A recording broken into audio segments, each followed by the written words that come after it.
Hey guys, 5 a.m. video. This morning I want to talk about being fucking brave. Listen, when we challenge ourselves and we commit to competition against others and ourselves, in the end it's always against ourselves, right? When we set big goals, when we end up staring into the abyss. Now you've heard this term before, or if you haven't, it's a pretty cool one. The abyss is when we look inside, and when we look inside, it's the place where our hopes and desires meet up with our fears and our doubts. And typically it's a turning point.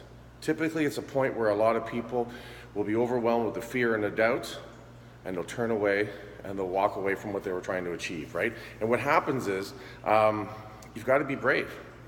You've got to be brave, because what happens is, if you don't, and you end up turning away, what happens is that you end up just never going for it. You end up living with regret.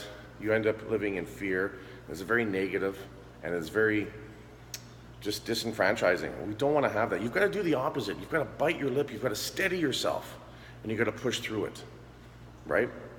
And that's really the big thing. You know, picking up a goal, drawing a line in the sand. For us, we use competitions and we do things like that, and it's very normal. When we get closer to the event, we're going to be afraid. We're going to have self-doubt.